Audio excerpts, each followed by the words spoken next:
Happy summer in real time here in the Northern Hemisphere. I'm located right now in Cologne, Germany, and inspired by a couple of other creators, Journals for Breakfast is doing a arts and crafts summer camp at 55, and Victoria Curel Art is doing an arts camp at 45. Hey. And other creators that I've also found on YouTube and online who are pursuing a similar whimsical and often analog concept of summer camp type arts and crafts activities, perhaps also outdoor activities. I'm going to share with you what mine are today. Hello, I'm Blythe Stevens, MFA, Bliss Catalyst, and creator of A Blythe Coach, helping multi-passionate creatives dance through their difficulties and dancing through this summer with some fun creative treats. Gonna start out a bit meta here, but of course, part of my own summer arts and crafts camp is taking place in my seasonal and quarterly book, and also my annual book of my bullet journal. It is also my memory keeper, my scrapbook, my planner, my journal, my junk journal. So many of the activities actually are already taking place in here and will continue to be, but some will take place outside of this context.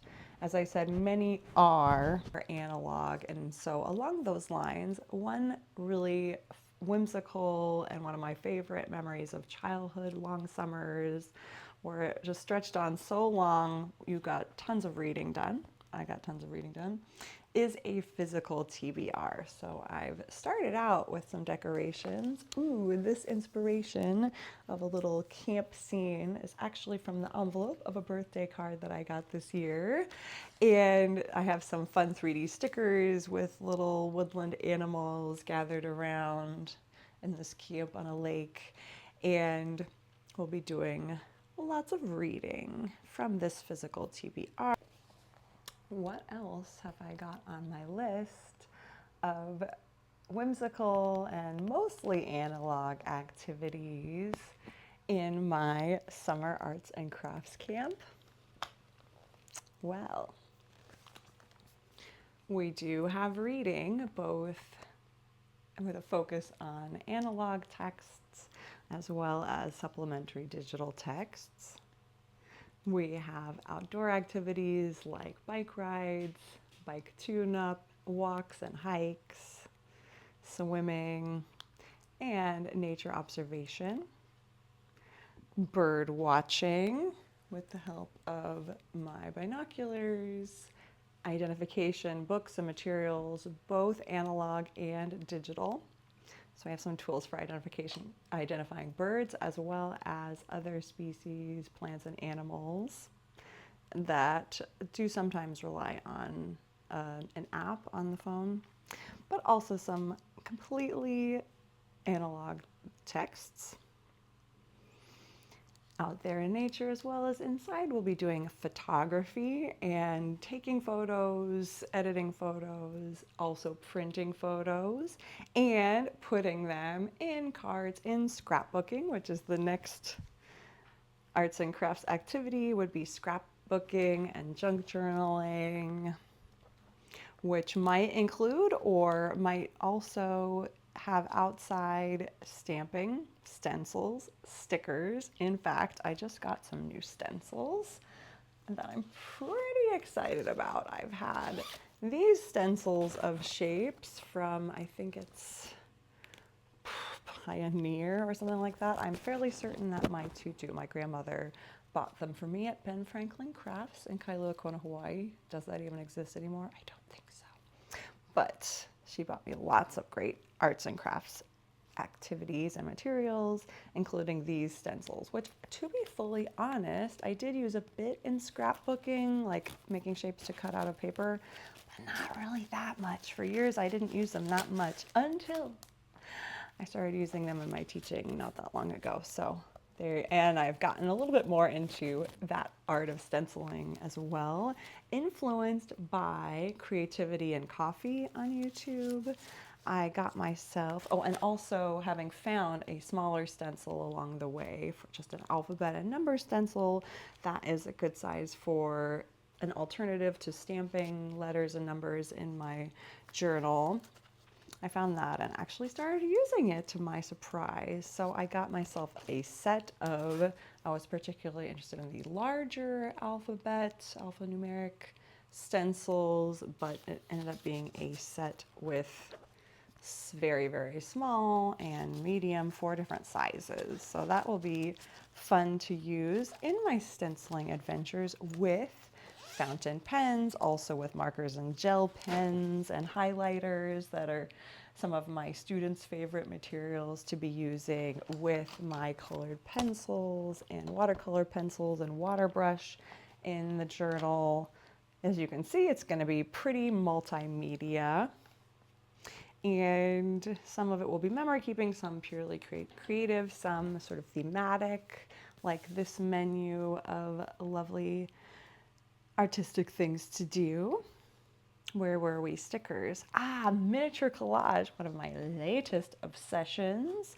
I might even do a little flip through once I have a little bit more in here, but at a recent Renaissance fair at a Ritterspiele, at a castle here, not far from Cologne, I encountered this really cute booth. They're called Feder und Buch, Feather and Book, and the store, I guess, is actually located in Koblenz, but they were there selling notebooks of all sizes and dip pens and fun,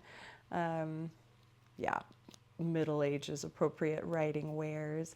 And I have been eyeing these books online, or I've seen them, tiny little keychain books, in the past, but not actually run across one until then. So I had to snatch it up because my vision can then be fulfilled. I've been making teeny, eeny, weeny, almost dollhouse sized collages with offcuts from other papers such as origami papers, craft papers, wrapping papers, junk journaling papers, and trash essentially.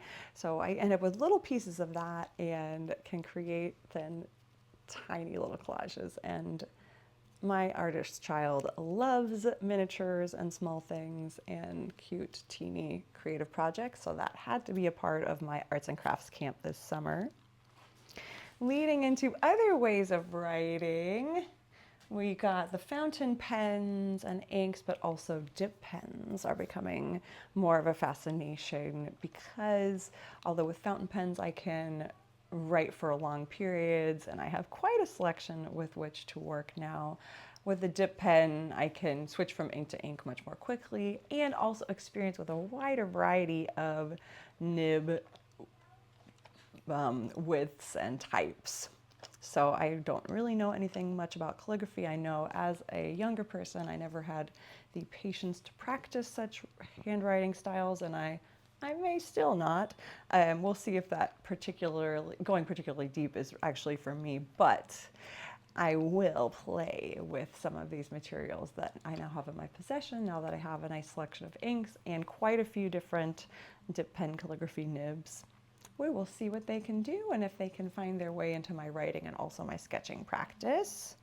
And letter writing practice, which is the next item on this Arts and Crafts Camp list. Letter writing, card crafting, and sending pen paling, those related crafts, poetry writing, and music. So blues harmonica is of particular interest to me.